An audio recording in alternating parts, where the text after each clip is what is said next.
All right, so just want to say please subscribe to the YouTube channel, and you're allowed to make comments in the comment section underneath the videos. I don't get very many comments, and I'd like to get comments. I like getting comments and questions because then I can answer them when I have time during the week, which I like doing.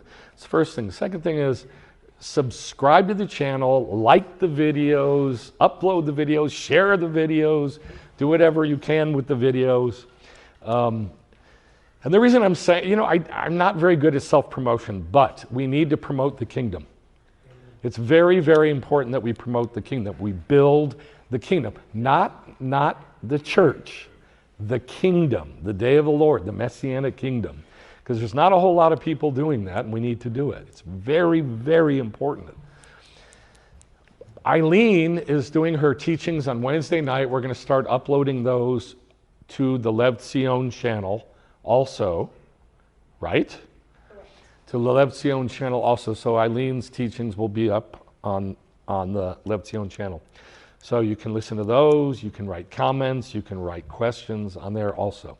And if you want to participate on Wednesday, we need your email so that we can, when we send out the link. We need your email so we can send you the link so that when Eileen sends out the teachings on Wednesday, when she does the teaching on Wednesday as a Zoom meet, so it's live, you can join in and you can participate. But we need your email in order to do that, to send you a link. What time on Wednesday? It's 6 o'clock on Wednesday night, right? 6 o'clock on Wednesday night. Okay, that's it for the announcements. We have come to my favorite Torah portion. This is my favorite Torah portion, and it's just a shopping list. That's all it is. It's just a shopping list of stuff. But this is the Torah portion in which God says two of the most important things he says in the whole Bible. Number one, he says, Va'asu li mikdash v'shachanti betocham. It's right here. Va'asu li mikdash v'shachanti betocham, which means let them build or construct a sanctuary for me that I may dwell in them. Who built the tabernacle? Okay, good. People. Which people? Puerto Ricans? Who built the tabernacle? How about Jews? You afraid to say the word Jews? Israel. All right, Israel, Jews. Jews built that. And God says, let them, the Jews, build me a Mishkan so I can dwell where? In them. In who? To the Jews. That's who this is to. It is not to anybody else. It is only to the Jewish people. Period. Now, if Gentiles want to plug into that, awesome. But it is only to Israel that God said this. And this is really, really important because it's inside the Jewish people, because of their culture, because of all the stuff God gave them to do, that God is taught. And so all that dwelling of God is in the Jewish people. It's in their hearts. And I'm going like this, not like this, because in Judaism, the heart is here, in the belly. In the scriptures, it's in the belly, in your kishkis, in your guts. So inside the Jewish people, that's where God dwells. I got news for you. That never changed. It never changed. This was what God said to do, and he said it for a reason. Now, it later on gave a picture of adding Gentiles to this, but that was not the point of this. The point of this was that God wanted to dwell in the Jewish people, period. And they did. He did. He dwelt in them. Because there's 4 more verses later on in the scriptures that say the very same thing. It says, and God dwelt in them, and God dwelt in them, and God dwelt in them, and God dwelt in them. And it's not in the Torah, it's in the prophets. Later on. So, obviously God dwelt in the Jewish people. Did you get that? Yep. Yes? Did you follow that? It's later on in the prophets that he says that I dwelt in them. It wasn't in the Torah. It was later on, after they'd lived with the Torah for thousands or hundreds, at least, of years, and then a little over 1,000 years. God said this to Israel. I dwelt in you. This never changed. Never. Now, the second thing he says that just changed my life is that he says this, according to all that I'm going to show you as the tavnit of the tabernacle and the tavnit of its furniture, make it exactly like that. The word tavnit means picture. Picture. Everything that God gave to who did he give this to? Jews. Everything he gave to the Jews is a picture of spiritual things. That doesn't mean he replaced it with spiritual things. That means this is the only thing he ever gave on earth so we could understand those spiritual things. And it never changed. So these are the two most important things, I believe, in the entire Torah. God said, set up a tabernacle for me because I'm going to dwell in you Jews. And then he said, everything that you build is a picture. I'm going to show you it as a picture of spiritual things. So, tell the sons of Israel to raise a terumah. Terumah means a lifted up thing, a lifted up offering. How many times does it say terumah here? Three times. 3 times. So, there are 3 terumot listed in the Torah. And we're not going to go over them. I'll just tell you what the second one is. We're going to read what the first one is. But the second one is silver, half shekel of silver that every single Jew gave. And those were used to make the bases of the tabernacle.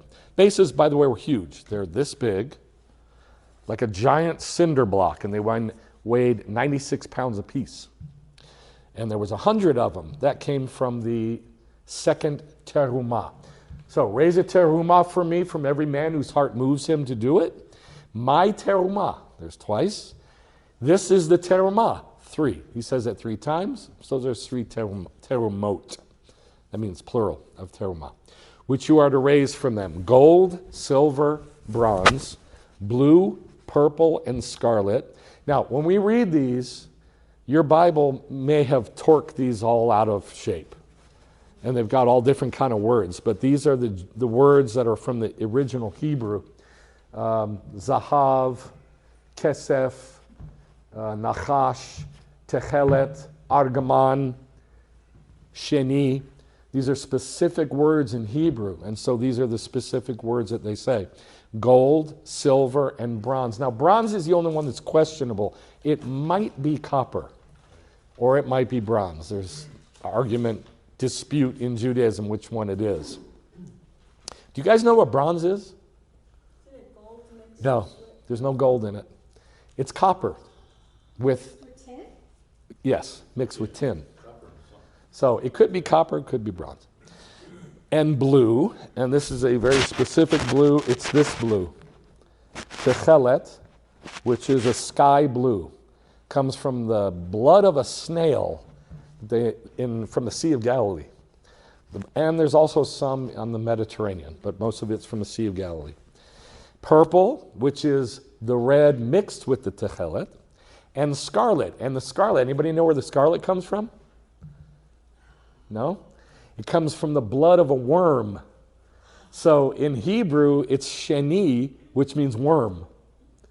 So it's from the blood of worms. They're both unkosher animals, or animals that are unclean to us.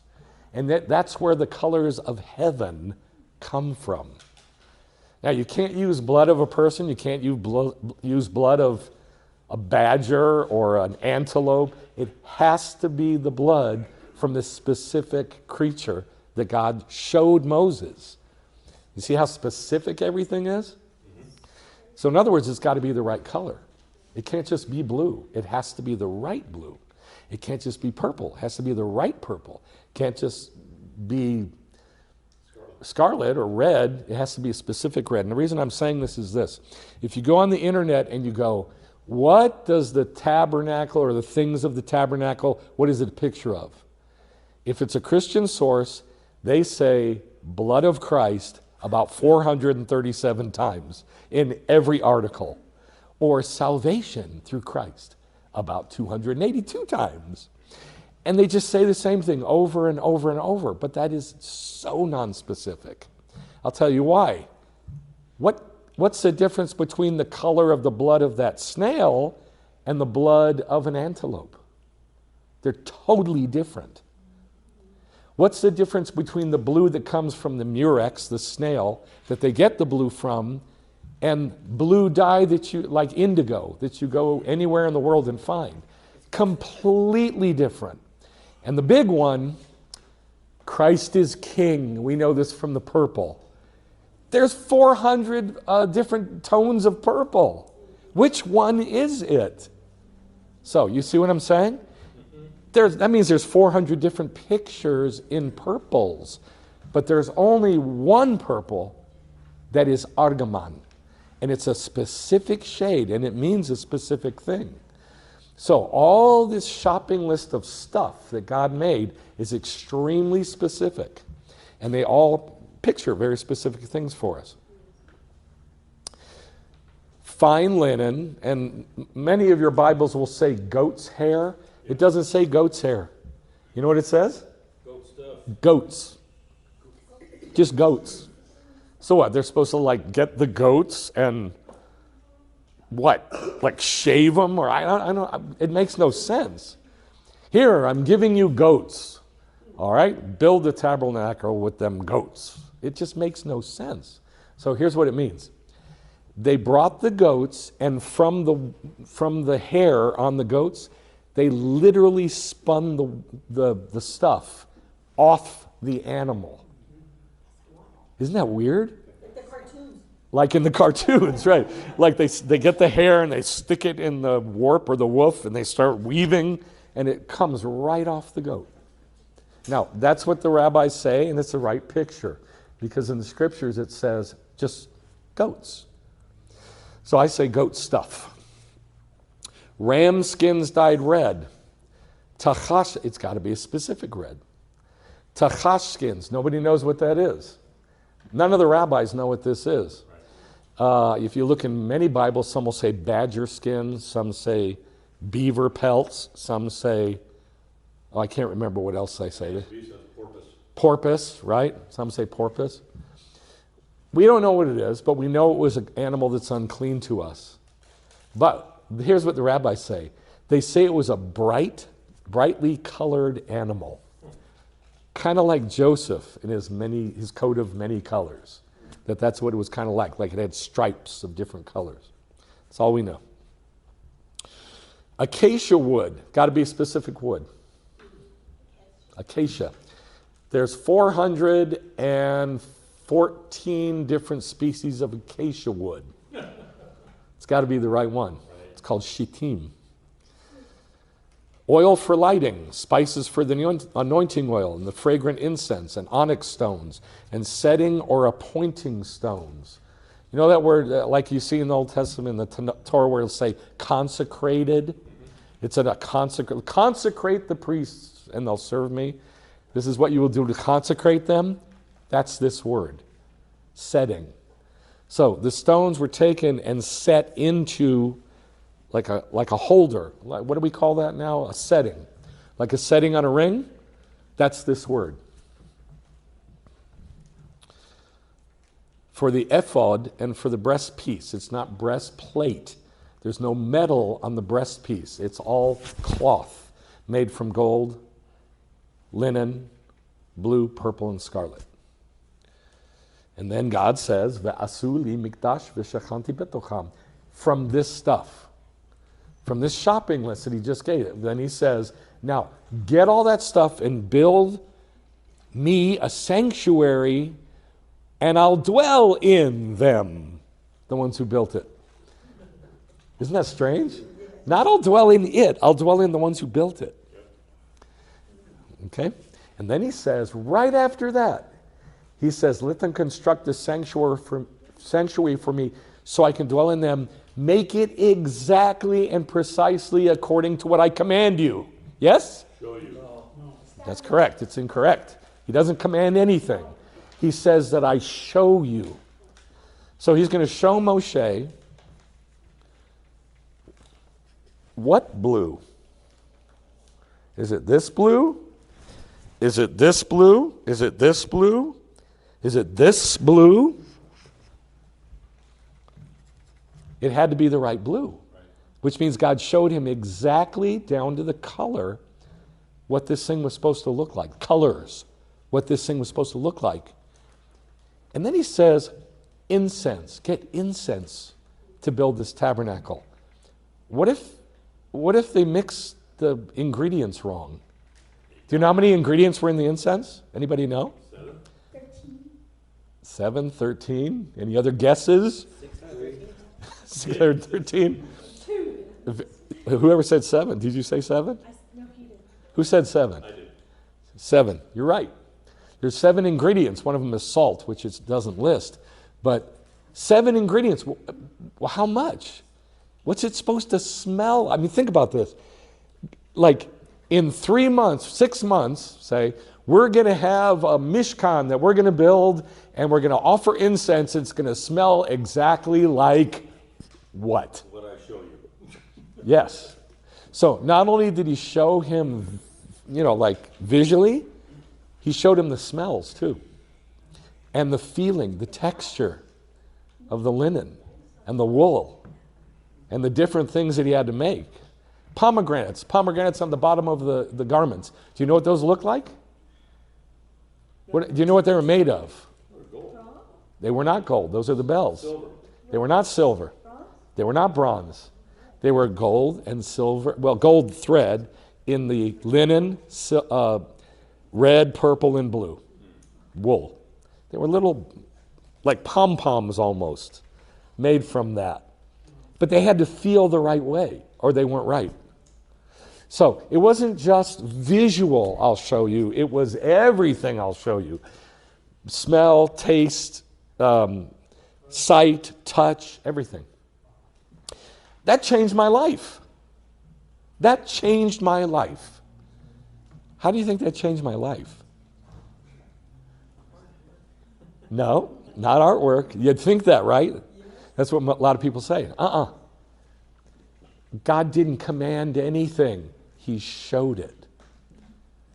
He showed it. So if he showed it as pictures of what's in heaven, that changed my life. It's like, okay, there's no command. What is it? It's not commands. What is it? It's visual things to look at. So I better learn what they look like so I can know what heaven is like. You get what I'm saying? It just changed. It just flipped my whole thinking around. Like, I was in Messianic Judaism for years, and I was told, do this. Okay, why are we doing that? Because you're Jewish. And that's what Jews do. Okay, but why? Michael, you're so rebellious. You always have to ask why. Well, I want to know why. It doesn't matter. We're Jews. This is what we do. But then when I started learning, Moshe never said that to God never said that to Moshe. What did God say to Moshe? I'm going to show you every tiny detail. Do it just like that. And instruct Israel to do it just like that. That changed my life. Because now it's like, oh, it's a visual thing that I can look at and understand heavenly things. So, I used to like to wear tzitzit when I was young. And they would ask me, why you wear tzitzit? Well, I'm Jewish. I'm a Messianic Jew. Goody for you. But then later on, when I started looking at it, the color of it, the knots in it, it would talk to me. And I'd go, oh my God, that's amazing. I can see all kinds of stuff in it. That's when I knew I was getting the knowledge of God. You get what I'm saying? So it totally flipped me around. The right side up, I guess. Oh, right side up. Go ahead. And it's how we teach our kids now. Through the senses. It's like, see what this smells like? See what this tastes like? See what this feels like? That's how Judaism works, and that's how we teach our kids. We teach the next generation by showing them.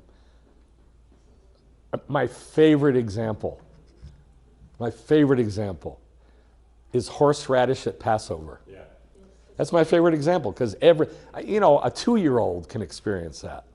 And a 907-year-old can experience that. And we all experience it basically the same way. And that's how Judaism works. So that's my favorite example. Yeah. A nice example would be like the spices at Havdalah. The spices at Havdalah. It's got to be the right scent. spices. You have a little holder, and it's got visamim, spices in it. But I've been in places where they put all weird spices that I had never smelled before. And I was like, I would ask them, why'd you use those spices? Well, I was taught that by, and they'd say, who? But they never told me why it smelled that way. Yes. And then a child being taught the Torah, they dip the honey. Right? Child dips their finger in the honey to learn the Torah. All right. We're not going to get very far, I can tell. So then he starts talking about building the ark. First thing he says. So this is what I'm going to teach on today. The title is The Ark, Close and Far Away. And so what I saw was like God hones in real tight on the ark, giving all the details, and then the camera backs up and you're like, wow, that's amazing. That means all that? Those little teeny tiny things mean all that stuff? Wow. So that's what I'm going to try to do, is communicate that. Like, we start close in, and then we go out farther and farther and farther, and we see what it shows us. So it's called the ark, close up and far away. So what he says is, let them construct an ark of acacia wood, 2.5 cubits long, 1.5 cubits wide. I know you've seen pictures of the Ark of the Covenant in movies and on the internet. 100% of them are wrong. 100%. Nobody even gets close to what it looked like. Not even close. Yes.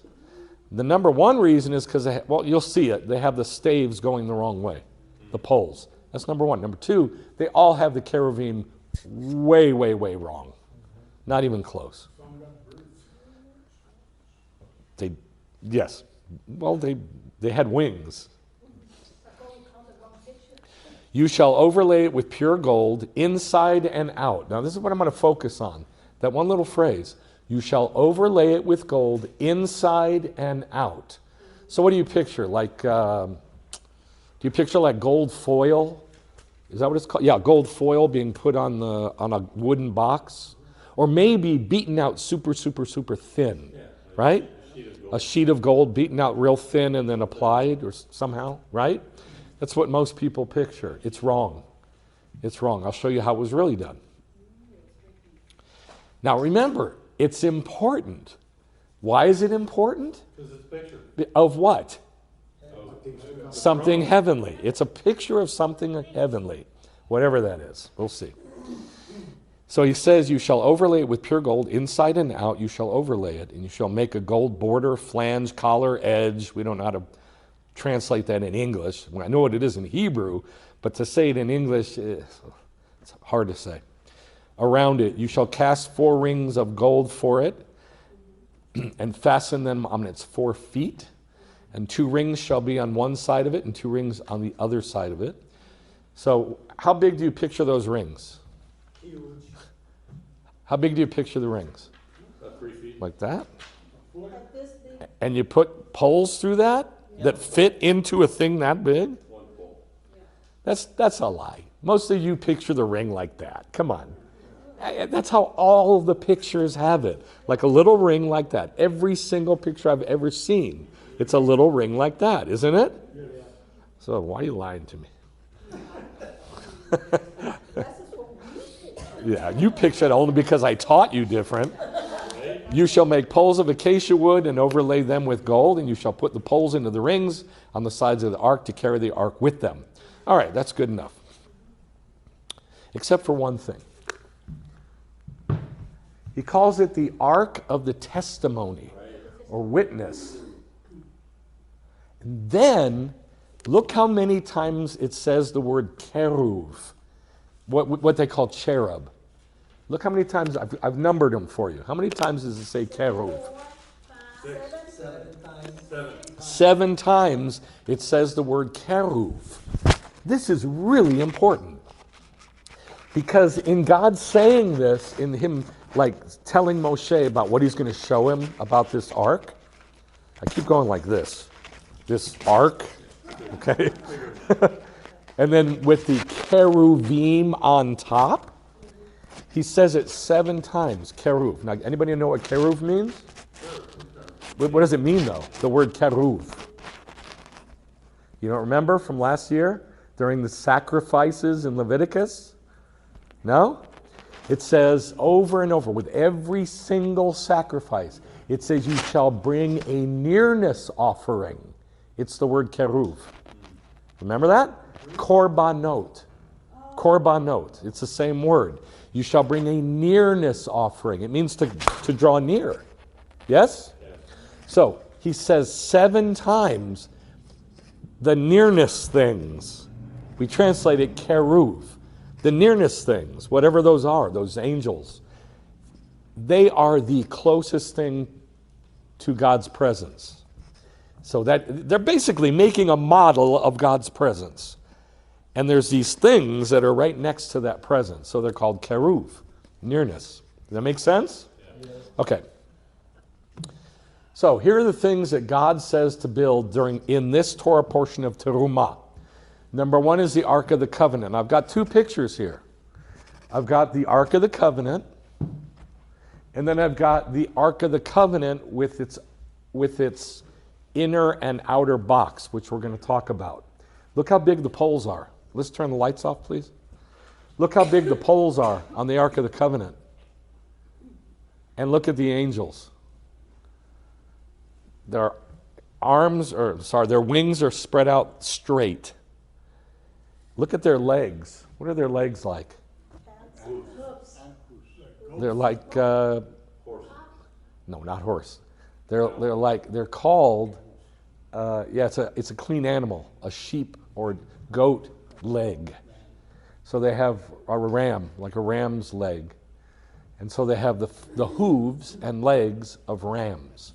That's what the scriptures say, which you'll see. Does it say how big they are? How tall? In the scriptures? No. God gave it to Moshe, and it's not in the scriptures, it's in the words of the sages. So you need to learn the Mishnah and the Talmud, the words of the Amoraim and the Geonim and the Tanaim to learn how big those cherubim were. Because they described it in detail. The words of the sages describe it in detail. But nobody is willing to read it. So you won't know unless you read it. You ever seen the table of showbread like that?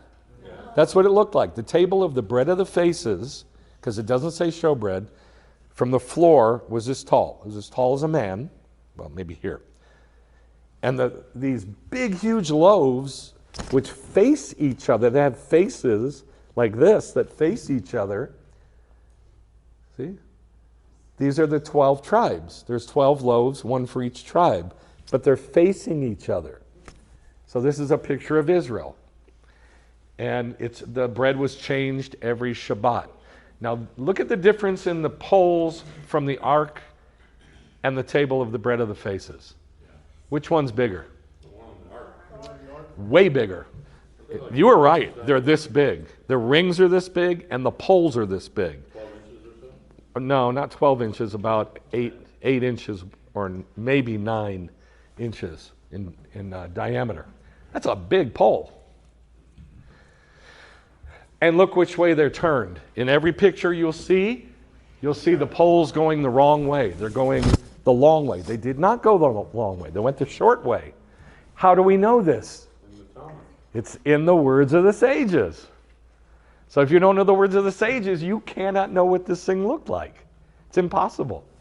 And then the menorah, the golden menorah. What's the golden menorah picture of, everybody? 7 spirits of God. Thank you. The 7 spirits of God. Then it gives the 4 coverings of the tabernacle and the boards and the screen, and then there's another screen inside that you can't see that is a partition between the Holy of Holies and the Holy Place. So here's the 4 different tents or coverings. I don't even know what to call them. One is the tachash skin. I'm sorry, we start down here. One is the curtains of linen, and look what they have on them. What do the curtains of linen have on them? Cheruvim. So that means that puts the cheruvim in the house. Yeah, close. Right? So there's cherubim on the outside walls. And if you look up, if you're inside of it, you look up, what do you see? Cherubim. They're inside. So that's called the Mishkan. Say Mishkan. And then over the Mishkan is the goats. And that's the Mikse. Say Mikse. Mikse Ohel. I'm sorry, I'm wrong. It's not the Mikse, it's the Ohel. It's the Ohel, just the Ohel. Ohel means tent. Then covering the tent is the Mikse Ohel. The tent's covering. What's that made out of? Red ram skins. And then covering that, which means covering the whole thing, is this critter that we don't even know what it is. Tachash, an unclean animal. Think about that. It's the farthest thing away from the tent, but it's still on the tent. It's still on the house of God. And it is an unclean animal. That's exactly right. That's what it's a picture of, the Gentiles.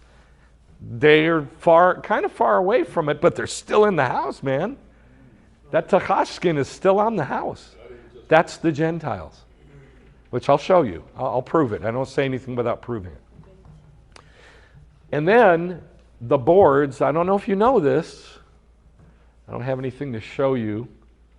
That's the right yeah, I do. See that drawing there with the frame?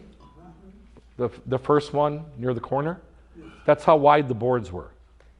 A cubit and a half, this big. No, a cubit and a half. A cubit is 18 inches. So it's 22 inches wide. 30 feet tall. And it's solid wood. And a cubit in depth. That's 18 inches deep. That's huge. So these are not little boards. These are huge. Acacia. So you know where they got that from? Anybody remember where they got that from? Nope. Nope. Acacia forest. Nope. Nope. They got it from Jacob. Jacob sent it from Egypt with them. When they went from Egypt and they left Egypt, Jacob had planted these shittim trees, which it says in Scripture, and it went with him when they left Egypt. That's a lot of trees, isn't it? 58 of them. And then look at the bases. I told you how big these are. They're this big. They're as wide as, well, I guess they're bigger than that. They're as wide as the pillars, as the boards. They're this big, this tall, this wide. And they weigh 96 pounds apiece. And there's 100 of them. This is not a small thing. Yes, ma'am.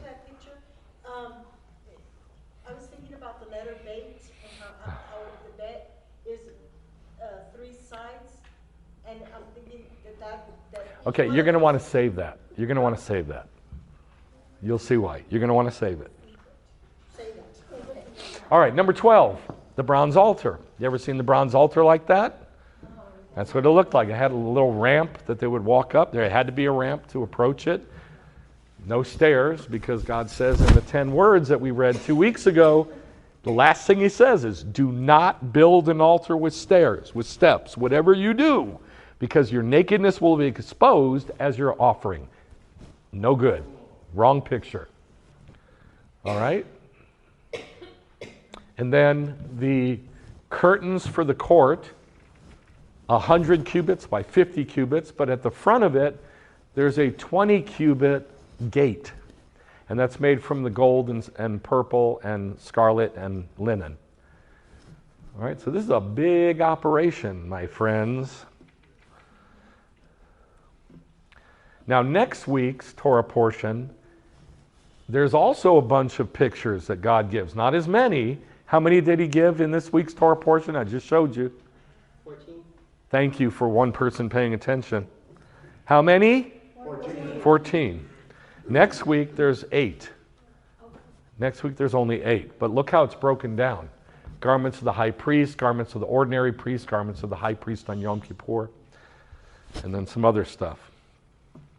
All right, so what's the purpose of the Mishkan and its furniture? Now remember, 2 weeks ago when we did the 10 words, I said that God gave the magic, well, last week also, God gave the magic cube, yes? Yep. What's the magic cube, for those who don't know? It's the 10 words, what they call the 10 commandments. It was a cube cut in half. So they were, this thick, and they were this big, each one of them. And then you put them together, you got a cube. And it was made out of sapphire. So there's your magic cube up here. Remember? Now, when I was teaching about this, we looked at, during Mishpatim, the judgments, there was 3 different kinds of, quote, commandments in the Bible. I don't like that word, but I'll just say so you can understand. There's Mishpatim, judgments. There's testimonies or witnesses, the edut. And there's the chokim, the statutes or boundaries. But what the Jews say is stuff we do that God said it, so we go, yes, sir, we'll do it. We have no idea what we're doing, which is not true. But that's what the Jewish people say. So my question is, what about the tabernacle and the furniture? What is it? Gesund. Is it a mishpat, an edut, or a chok? Is it a judgment, a testimony or witness, or is it a statute or boundary? I think it's all 3. It's not all of them. It's only one of them. They do it. Okay, I'll show you which one it is, and we're going to look at it over and over and over again. So there's no unclearness about it. So Exodus 25:8 says, according to all that I'm going to show you as the tavnit, the picture of the tabernacle, and the tavnit of the furniture, make it exactly like that. Well, if you had to say a picture, which one of these would it be? Okay. I'm going to say you do. Okay, all right, we got a little disagreement. That's all right. All right, that's all right. Exodus 25:31-40. The menorah shall be made from a talent of pure gold. See to it that you make them after the picture I show you in the mountain. Yes? Yes. So which one is it? Is it judgments, testimonies, or witnesses, or boundaries? Witnesses. Okay, it can only be one. It can only be one. You can't fudge that. Exodus 26. You shall erect the Mishkan according to its mishpat, judgment, which you have been shown in the mountain. That kind of throws a little wrinkle into it, doesn't it? Numbers 8, the workmanship of the menorah, hammered out gold according to the vision. So which one would you say would be a vision? A vision is something you... A vision is something you what? See. A picture is something you see. And it talks to you. So which one do you think it is? Acts chapter 7. Our fathers had the tabernacle of Mishkan HaEdut. So, which one is it? Judgments? Sorry, Mishpatim, Edut, or Chokim? The whole thing, the whole structure together is a Mishkan Edut, a tabernacle of witness or testimony. What does a witness do in a court case? Testifies as to what? What they saw, what they heard, or what they experienced, or both or all 3. They tell what they experienced or what they saw, yes? That's why Judaism was given by God. To tell us about what it saw, what it knows. What does Judaism know? It knows everything, about the spiritual world. So then you go to the New Testament and you read these verses and you're like, I don't see anything spiritual. And then I'm now in the book of Revelation. Now I see all kind of spiritual stuff. It's absurd. You're at the end of the book. Got to go to the beginning and let this stuff that God gave the Jews talk to you. Testify, witness to you. Like it's in a court case and you say, you solemnly swear to tell me what you've seen in heaven.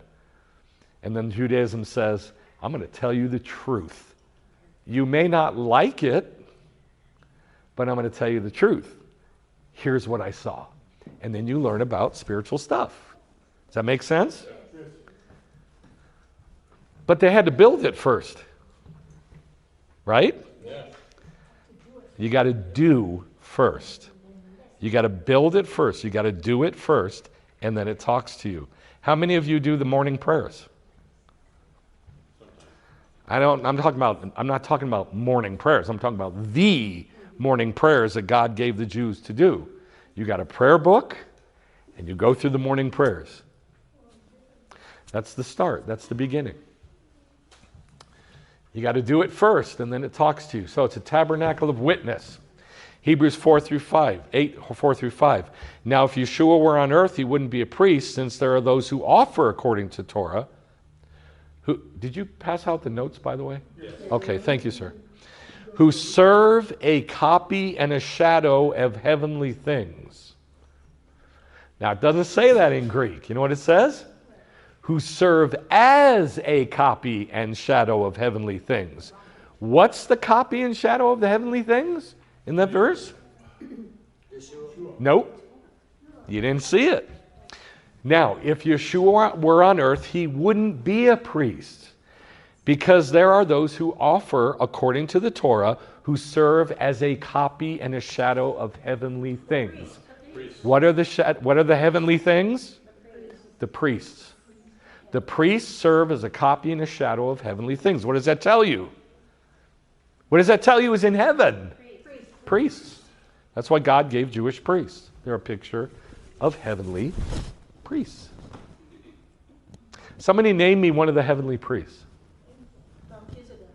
Thank you. Melchizedek. It's one out of a quadrillion. We got the name of one priest in heaven. Just one. That's it. Okay. Again, is it a mishpat? Is it an edut? Or is it a chokim? Hebrews 9. There was a tabernacle, the outer one, in which were the menorah. This is the holy place. The Holy Spirit is saying this, that the way into the holy place has not yet been disclosed, shown, or revealed while the outer tabernacle still stands. It is a symbol, a picture for the present time. So what present time? Like up until Christ died and then everything changed? What present time? While there's humans on earth. Because when this was written in Hebrews, this is about the year 60, was there a tabernacle? No. There hadn't been a tabernacle for more than 800 years. But he says it's still there. It's still here for us. You get what I'm saying? That means if you study the tabernacle, it will talk to you about spiritual things. It's a symbol to teach us. Hebrews 9, therefore, even the first covenant was inaugurated with blood. For when every word had been spoken by Moshe, he took the blood of calves and goats with water, scarlet wool, and hyssop, and sprinkled both the book itself. What book? The Torah. What part of the Torah? The Mishpatim. Very good, the Mishpatim, and that's it. How many Mishpatim were there? 58. 53.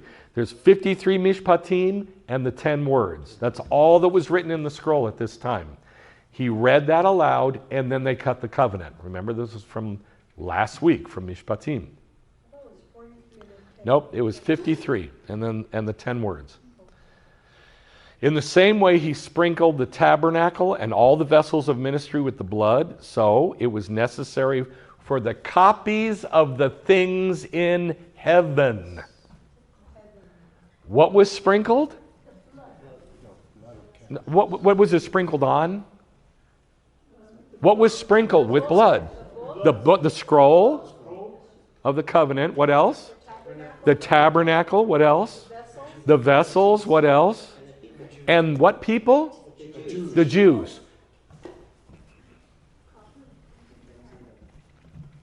So they got sprinkled with worm blood? With what? No. We just read what blood. He took the blood of calves and goats with water, scarlet wool, and hyssop. The scarlet wool had from the blood of the worm, but that was already dyed scarlet wool. And he sprinkled both the book itself and the people. What people? The Jews. You may not understand this, but it should make you go, what? Only Jews are copies of what's in heaven. Only Jews. Period. Do you understand what that's saying? Yeah. That's why Yeshua said salvation is from the Jews. You're not going to get what heaven is like anywhere else on earth except what was sprinkled with that blood and water and scarlet wool and hyssop. Those are the things, are the copies of what's in heaven. And what are they again? The scroll. What else? The tabernacle. The vessels. And the Jewish people. There were no vessels or tabernacle when they were sprinkled. Were there? They hadn't done it yet. Last week we did Mishpatim and we talked about the covenant that was made, yes? Which is the Torah. The covenant was made last week. Now God is giving the instruction for the Mishkan. It doesn't exist yet. It was sprinkled later in the same way. It was sprinkled in the same way that he'd sprinkled before, the book and the people. But now, later on, they're going to sprinkle the copies of the things in heaven, the tabernacle and all of its vessels. That hasn't happened yet in the story. It's going to happen in 4 Torah portions from now. Okay? I believe it's 4. All right, now, there's these 2 words, Mishkan Edut. Say Mishkan Edut. And say Ohel Edut. What does Mishkan mean? Tabernacle. What does Ohel mean? I did more artwork this week for the teaching than I have ever done in my life. I did this picture. I did this picture. Remember, it had 10 commandments over it. I did this picture. I did that picture down there. Sorry, the picture down there. I cleaned up this picture. I had to fix the ark. I fixed the book, the picture of the 3 arks, which we'll talk about. I did a lot of artwork this week. So I really got deep on it. I really had to think about what I was doing and what these things are a picture of. I couldn't find any accurate pictures of the court with the tabernacle. They're all wrong. Every one of them is wrong, without exception. So, hopefully I've cleared it up for you. Now, Mishkan Edut and Ohel Edut. Mishkan, remember, is the inner tent. The Mishkan is a tabernacle. It's the inner one. Yes? Yes. Covering that is the goat's hair, Ohel. But look what it calls them in the Bible. Mishkan Edut. What is Edut? Witness or testimony. Witness or testimony. The Mishkan is a witness, and the Ohel is a witness. So I just gave a few verses here to show you. This is the list of the things for the tabernacle, the Mishkan Edut, the tabernacle of testimony. Numbers 1, Levites are over the tabernacle of testimony. Numbers 1, also, Levites shall camp around the tabernacle of testimony. Numbers 9, now on the day that the tabernacle was erected, the cloud covered the Mishkan, the Ohel Edut. So he calls all this the Ohel. And he calls all this the Mishkan. Yes? It's called a tent. It's called a tabernacle. And what's its purpose? Say it. To testify, to witness, to talk, to preach to us. That's why God gave it to the Jews. Numbers 10. Now in the 2nd year, the 2nd month, 20th of the month, the cloud was lifted from over the Mishkan Edut, tabernacle of testimony. Now look at this one. Revelation 15:5. You've probably read this and you just skipped right over it. After these things, I looked, and the temple, this is Heichal, the big temple of the Mishkan Edut. Heichal Mishkan HaEdut, the temple of the tabernacle. Do you get what he's saying? He's saying that this dwelling of God can be called Ohel, tent. It can be called Mishkan, tabernacle. And what else can it be called? Temple. It just got bigger. That's all it is. It's just bigger. So God took this and he said, David, I'm going to show you a temple that's just like this but bigger. And he showed David every single conceivable detail of how to build it, how to run it, what to make, just like he did with Moshe. Now we go into the Holy of Holies. It's the pinpoint of the most holy spot on the planet. You have Israel. Well, Israel is the most holy land. Then you have the tribe of Judah, the northern part of the tribe of Judah, southern part of the tribe of Benjamin. And where they meet is Jerusalem, the most holy city in the world. And then the Temple Mount, 500 cubits of the most holy area in the world. And then inside that is the Heichal. Say Heichal. That's temple. In that is the Heichal, the temple. But inside the Heichal is, in the back is the Holy of Holies. The big giant cube where God lives, supposedly. The most holy spot in the universe. But inside that Holy of Holies is this ark. And inside the ark is what? Witnesses. You're all saying the right thing. You could say law, you could say the 10 words, you could say the magic cube, you could say the testimony, you could say the covenant. There are 2 cubes. The two, there's 1 cube cut in half, not 2 cubes. 1 cube cut in half. All right. They said the writing went all the way through it, and you could read it from both sides. Yes, you could read it from both sides. Exodus 25:22. I will meet with you from above the kaporet. Now your Bibles will badly, I'm sorry to say, butchered wording, mercy seat. What's the word for mercy in Hebrew? Chesed. What's the word for seat or chair? Kisei. My best student, Eileen. She is. It doesn't say anything like that in Hebrew. Chesed, kisei, kisei, chesed. It doesn't say mercy seat. It says kaporet. And that's all it says, and it says it consistently. You know what, you know what kapara is? Kippur. Atonement, covering. So that's all it says. The covering. That's all it says. But the Christians didn't like that because it's not spiritual enough. So they changed it. The Jews didn't change this. Jews have always said the covering. But then in Christianity, they changed it to say mercy seat. Like we come before the throne of grace or something like that. It doesn't say anything like that. It just says the covering. Covering what? What's it covering? What's it covering? Say words. The ark. It's a covering for the ark. Yes? Okay, that's all it is. There's no mercy seat. It doesn't exist. I will meet with you from above the kaporet, from between the 2 cheruvim, which are upon the ark of the testimony. Now he's saying the ark is a witness or testimony.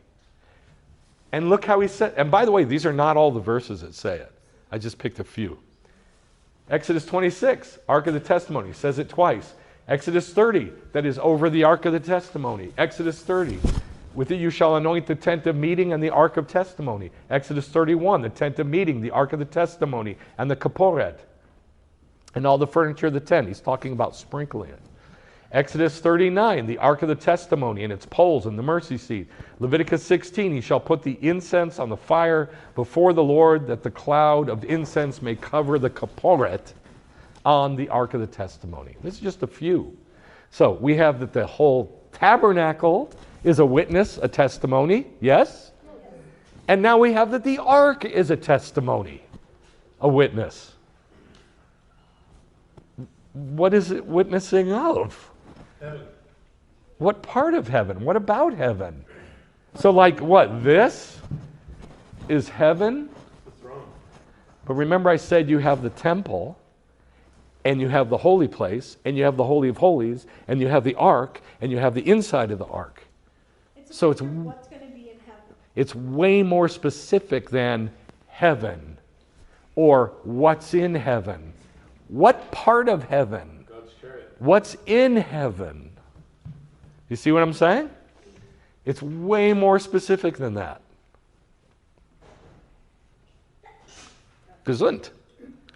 Okay, now here we're coming to the actual what it looks like. The Aron Ha'edut, that means the Ark of Testimony. Exodus 26, 33, and 34. This is in our Torah portion today. You shall overlay it with pure gold. From inside and from outside you shall overlay it. And you shall make upon it a golden border, edge, all around. That's how it reads in English, but look at the Hebrew. This is going to freak you out. From inside and from outside, these are the words of Rashi. From inside and outside you shall overlay it. What does overlay mean? Bezalel made 3 arks, 2 of gold and 1 of wood.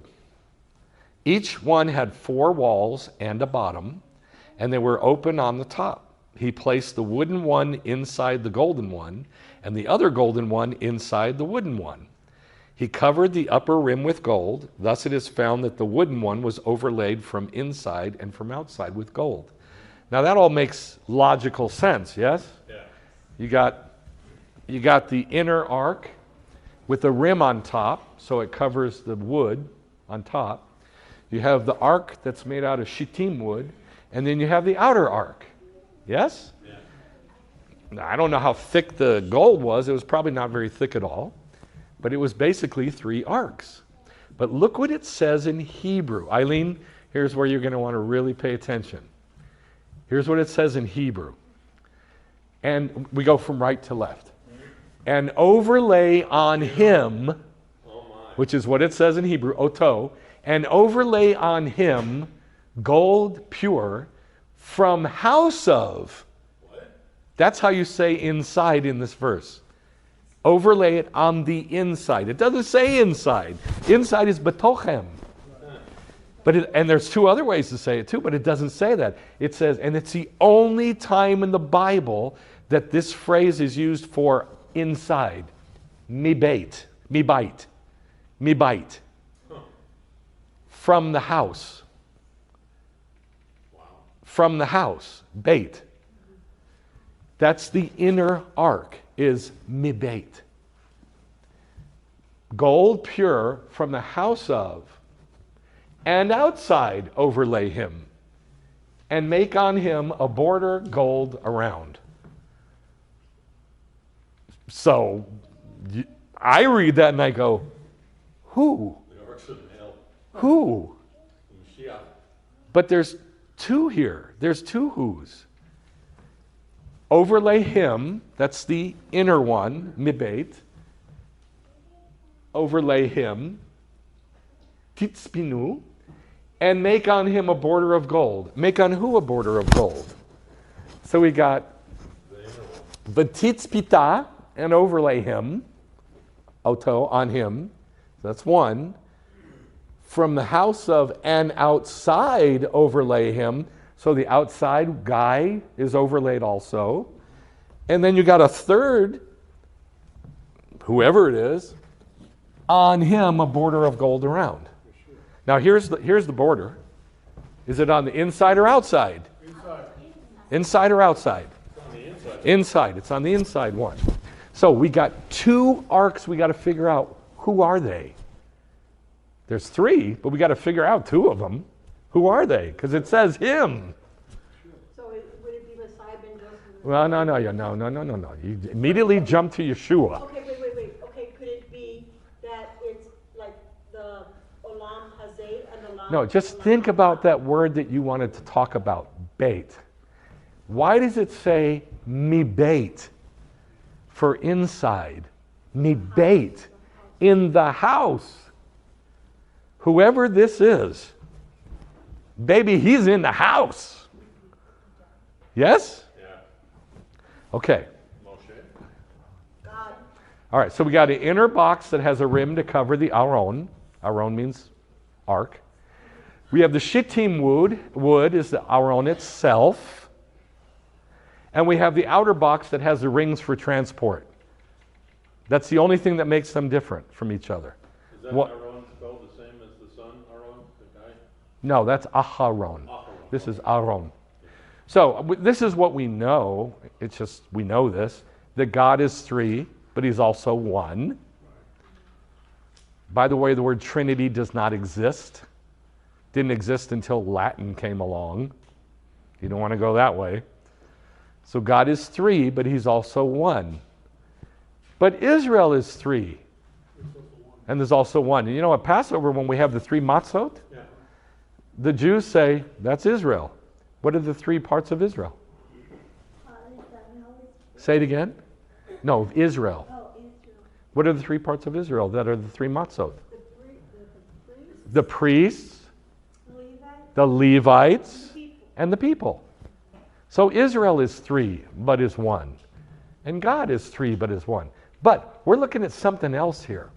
We're looking at an inner ark and an outer ark. And all three are called the Aron, an ark. And the way God says it is like, that first guy, he's in the house. Yes.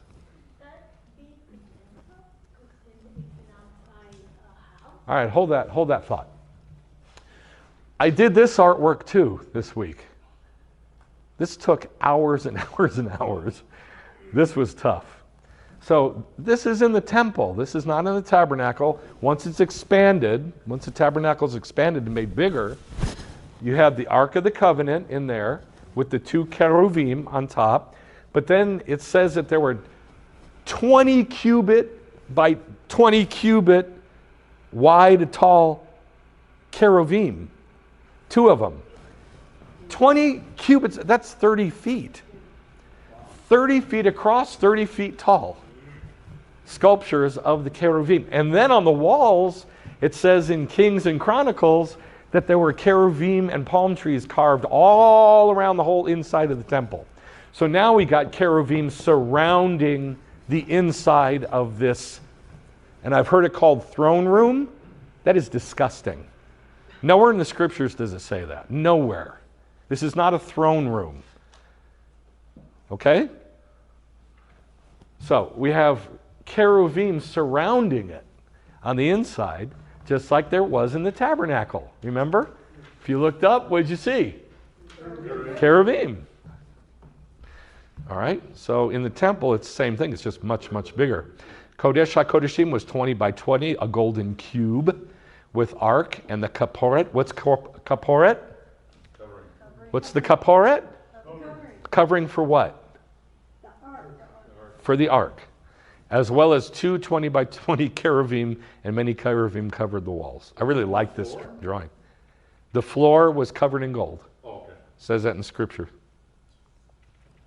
Yeah, that's crazy, right? So, this is why people say wrongly it's the throne room. It is not the throne room. The Aron itself is a picture of God's throne. Right. That's what I get. Who can go in there? High priest. When? Once a year. Once a year. So it's a throne room that nobody ever can go in, except one dude once a year? That's not a throne room. A throne room is where you have a throne where you go see the king. Oh, and David, whenever he wants. Yeah, right. and anybody can go in and see the king, right? It's not a throne room. But the ark is the throne, is a picture of the throne. Psalm 11:4. The Lord is in his holy what? How do you say that in Hebrew? Hey. Nobody remembers? Heichal. Say Heichal. Heichal. The Lord is in his holy Heichal. The Lord's throne is in heaven. Well, I thought the Heichal was Solomon's Heichal and then the second Heichal. But this puts the temple in heaven, yes? Yeah. Psalm 97, clouds and thick darkness surround him. Righteousness and justice are the foundation of his throne. Kisei. This is the reason people call this a throne room is because they think this is a mercy seat. There ain't nowhere to sit here.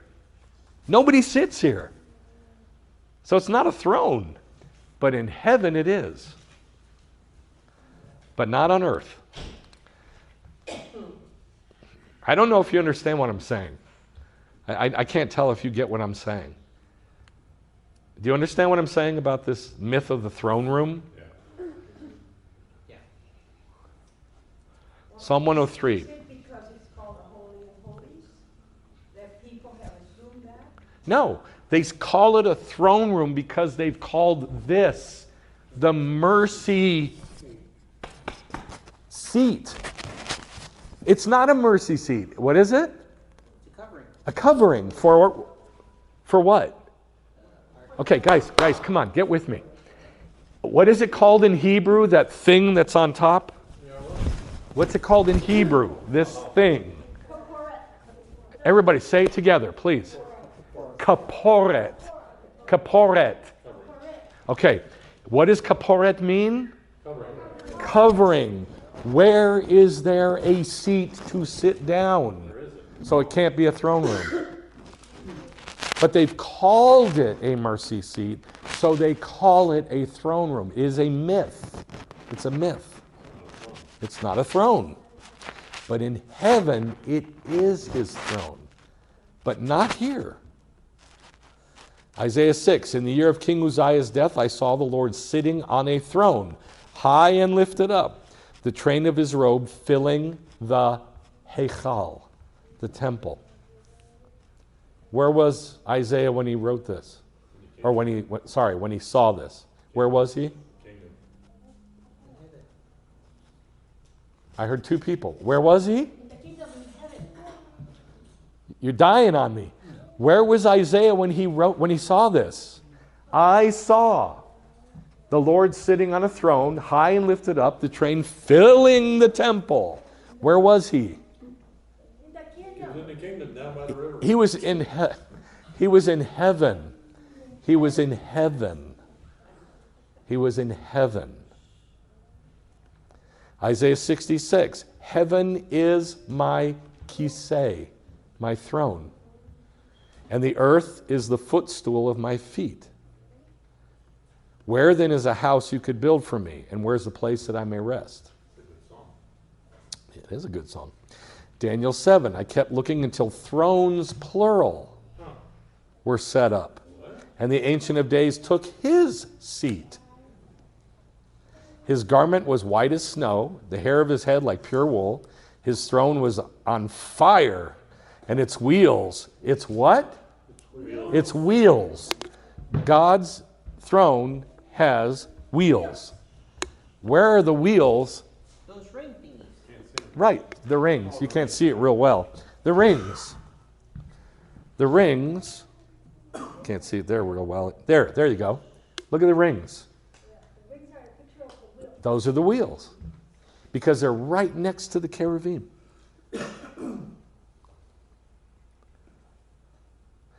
The hair of his head was like pure wool. His throne was on fire. Its wheels were burning fire. A river of fire was flowing and coming out from before him. Where was Daniel when he saw this? Hey, everybody, are you here? Where was Daniel when he saw this? In heaven. Just because you think it doesn't mean I know you know it. I got to hear you say it. I can't read your mind. We're not going to read Ezekiel 1 because you guys are already dying on me. I feel like when we're in kindergarten. Come on, guys, wake up. This This is amazing. If this doesn't light you up, something's wrong. We're not going to read this because it's too long. But I'll show you what it looked like. I did another piece of art. Ridiculous. Here's what he saw. He saw four big giant cherubim with big giant wheels next to each cherub, with an expanse made out of something, gems, jewels. He said it's hard to describe, but it's just an expanse, which means a big area. And then on top of that was something like a throne made out of sapphire with fire and light coming out off of it. This is the presence of God. Is it on top of or underneath the cherubim?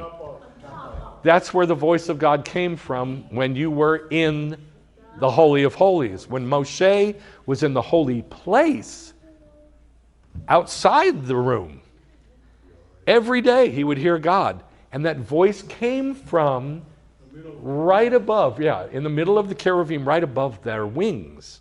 That's where the voice came out from. Why? Because that's where God's voice comes out from, in heaven. So it's literally a model of heaven. Okay, you're with me that far. All right. Okay. All right, so now we're gonna talk about the actual message that I'm going to show you. This is the actual message. This is the actual nut that I want you to go home with. What I mean was, so what? This is what I mean. So what? So what? What does this have to do with my life? I'm going to show you what this has to do with your life now. This is the nut of the teaching. It is phenomenal. If you don't have an appreciation for the Jews, you will not understand this. If you have a little understanding of an appreciation for the Jews, you'll get a little understanding from it. The more love and appreciation you have for God creating this weird people and giving them this weird culture and them being absolutely dead set to do it and to study it and to understand it, that's how much revelation and joy you're going to get from what I'm about to say. So we're going to go back to what he said. He said, and overlay on him gold from the house. That's what it means, but they translate it inside. But it's not inside, it's from the house. And mechutz, outside, overlay him. And make on him the border of gold around. So you have an inner and an outer, which is a picture of, it's not even a picture, it's just literally one's close and one's farther away. Right? Here's the holy cube, here's the magic cube, the 10 words, dropped into the ark. But which ark? The inner one, obviously. Remember, all three are called the Aron, the ark. And this is the actual Aron itself, the wood. But what's it dropped into? What's it dropped into? The inner or the outer? It's dropped into the inner ark. There's one that's close. There's one that's close. And then there's one that's farther away. And the only difference is one of them has a rim to cover the ark itself, and one of them has holders for the poles to take it around. Yes? When Elijah came, and he was about to die, and Elisha was walking with him, and he says, give me a double portion of your ruach. What does Elijah say? He says, if you see me taken, you can have a double portion. All right? So what happens? The chariot of God comes in what form? What did it look like? Huh? As a whirlwind. As a whirlwind and what? Fire. What? Thank you. Horses and a chariot made of fire. Horses and a chariot made of fire. That means God moves. There's direction. He goes around. He goes wherever he goes. Yes? Yes. Which ark holds those poles for the direction? The outer. The outer one. Which one holds the actual covenant? The magic cube. The inner. So that's the only difference between these two, except for that the inner one covers the ark itself, protects it, coats it in gold and holiness. Okay? So the inner box from the house, it's described as from the bait, from the house, has a rim to cover the aron. It fits snugly on the inside core. And it's close to keruv. It's close to the testimony, the covenant, and the rim covers from above. The shittim wood is the ark itself. It's made out of wood. Yes? Shittim. And it keeps the boxes from touching each other. It makes a wall of separation between the inner box and the outer box. The wood in the Bible says in Deuteronomy 20, Ki ha'adam etz hasadeh. Trees are people. Man is a tree of the field. Man is a tree of the field. Yeah? So humans are wood. You look at a tree, it's a picture of a guy or a girl. Yes? And all the trees of the field shall clap their hands. Trees can't clap hands. They're people. So, this is a person. Hold your horses of fire. We're waiting to say that. It also says in Deuteronomy that the man who hangs on wood is a curse. He is a curse. Not he's cursed. He is a curse. He literally becomes a curse incarnate. So whatever this is, this aron, it's a man and it might be a curse.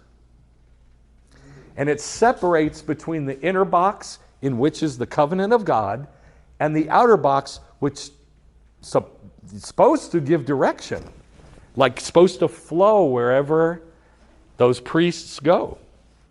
Yeah? Now the outer box has the rings for transport. It's more exposed. The other one's protected, but the one on the outside is more exposed. It's not near the covenant. It's not keruv. Near the covenant. The testimony. It is mechutz. Look how it translates it. And outside. Now this is a bad translation. Outside, it really means separated. It comes from mechutz, which means separate, separated, away from. Yes? So, here's what it means. I hope you got it. This is what it means. It means what we're told in Ephesians 2. It means this. Therefore, remember that previously you, the Gentiles, who are called uncircumcision by the circumcision, done in the flesh by human hands, remember you were at that time mechutz.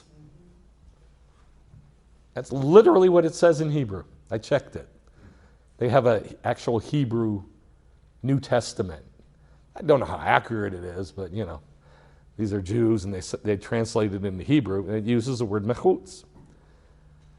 You were at that time mechutz from, number 1, the Messiah, excluded from, number 2, the people of Israel. Number 3, you were strangers to the covenants of promise, the magic cube, and the 613 mitzvot. You had no hope. You were cut off from hope. And you were cut off from God. Now that is a definition of a Gentile. Yep. Those 5 things is the definition of a Gentile. You may not like it, but that's how God describes a Gentile. And just because you came to the Messiah doesn't mean you're not a Gentile. You're still a Gentile. If you're a Gentile, you're a Gentile. Well, who says you're in the house? It hasn't said anything like that. All he said was, at that time you were mechutz from these 5 things. From Judaism. But now in Messiah Yeshua, you who previously were mechutz have been brought keruv. You've been, think about the word keruv. What does keruv mean? Nearness. Brought near. Brought near to what? To the 5 things he said. The Jewish people, the covenants of promise, hope, God, Messiah, to the Jewish world. That's what believers were brought into. They just don't know it. They don't know it. They thought they were brought near to God. It doesn't say that. It says you were brought near to the Jewish world. God being a big part of it, but it's not just God. It doesn't say you were brought near to God through the death of Christ. It doesn't say anything like that. It says you who were mechutz were now brought keruv to the Jewish world. But you're still a Gentile.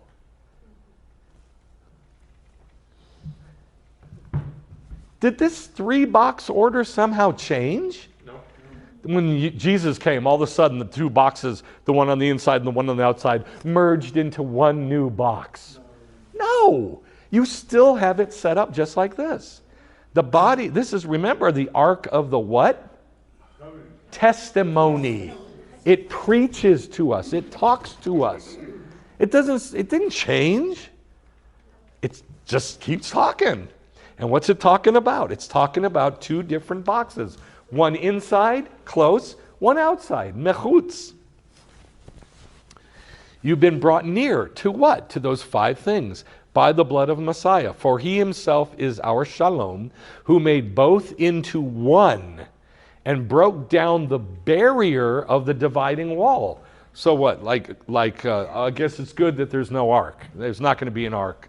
Ark's gone. That's a stupid picture because the inner ark and the outer ark, they've been blended together into one new ark. No. What it means is that it's a different dividing wall. The ark is not a dividing wall. It just happens to be one in that sense. But when he says the dividing wall, he ain't talking about the ark. He's talking about the literal dividing wall. Soreg.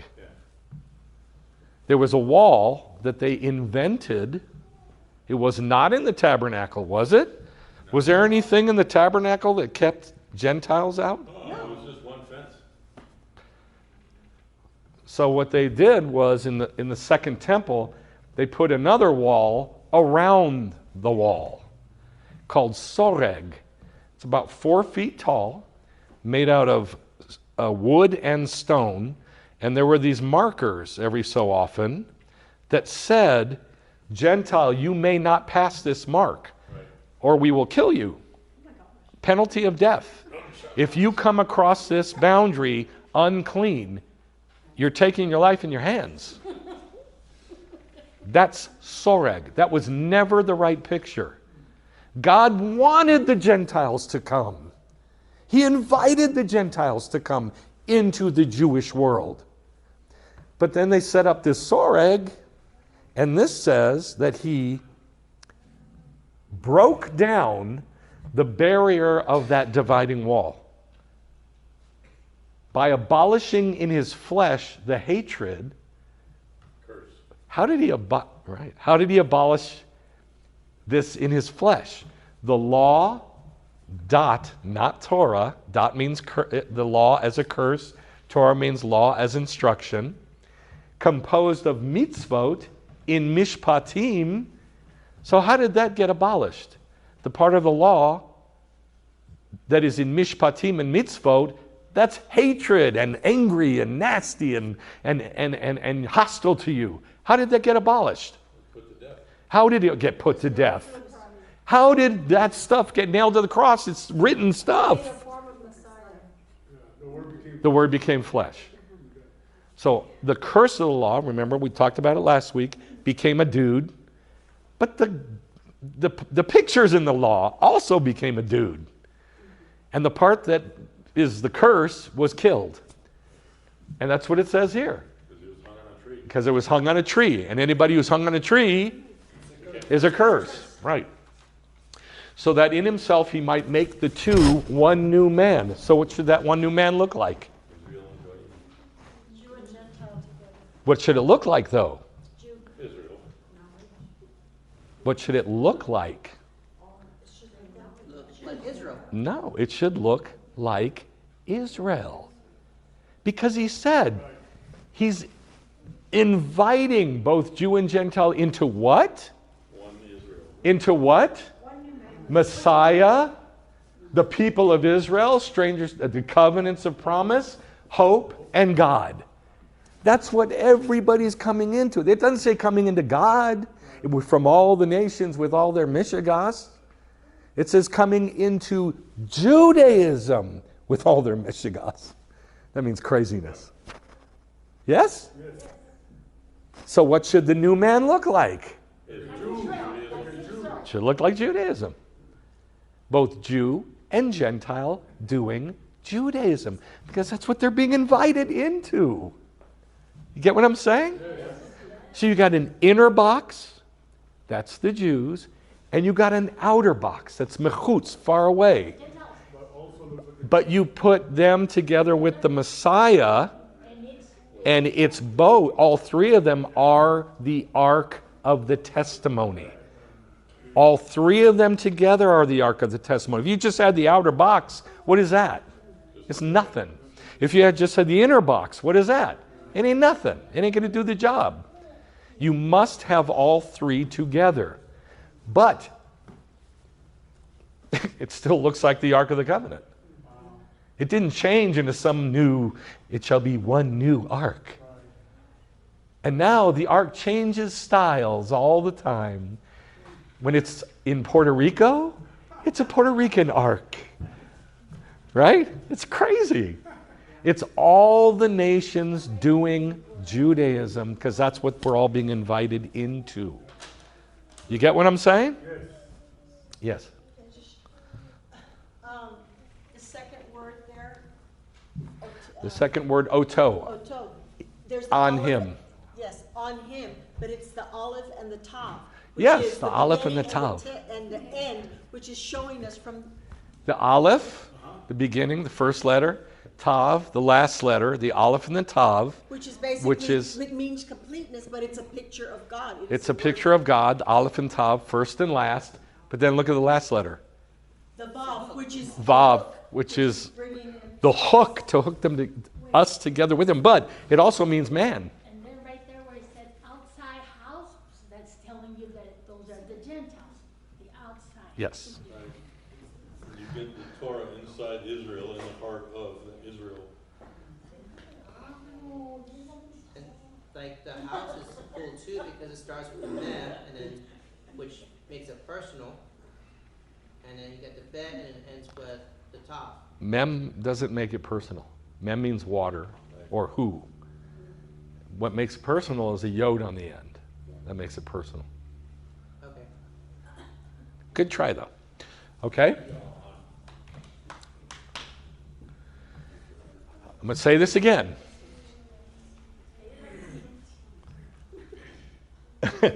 That he might, in himself, that he might make the two into one new man. Now, for centuries, people have said, you see, no more Judaism.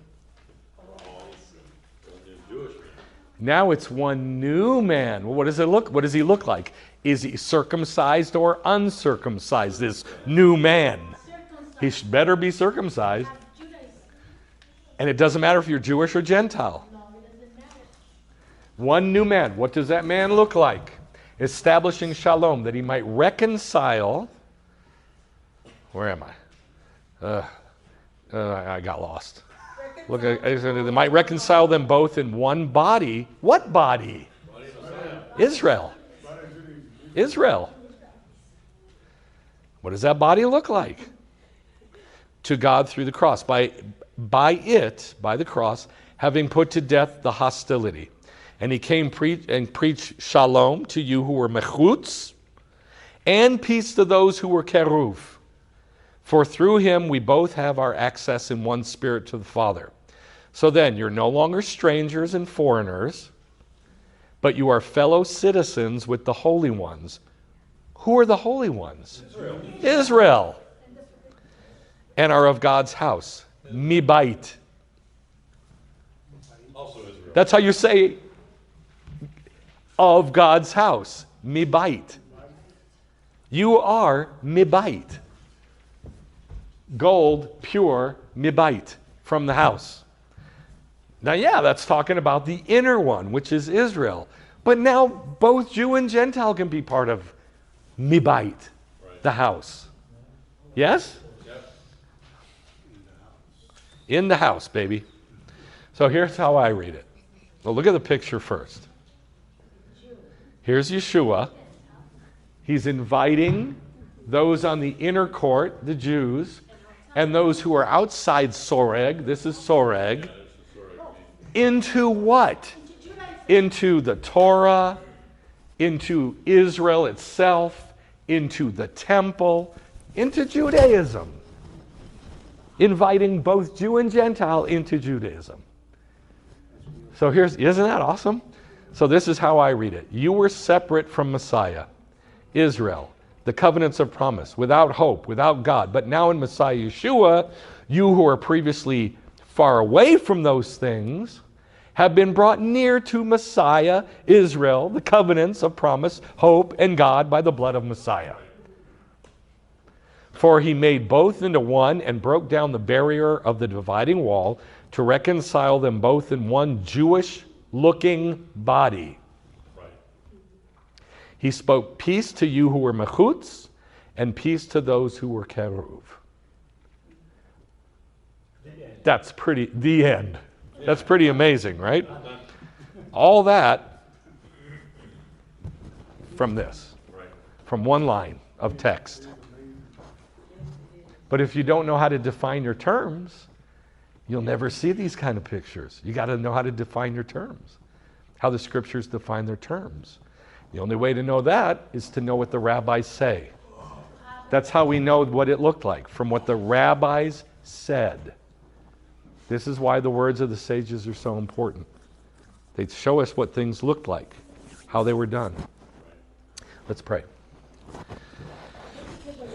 Lord, thank you for your Ruach and your Torah, and for blending them together, and for giving us tikva, hope, for inviting us into the world, the olam ha-Yehudim, the world of the Jews, for giving us everything that we need to know about you in Judaism. Everything we need to know in Judaism, so we can get to know you. And I ask that you'd open our hearts and our minds to understand what you have worked so tirelessly to show us.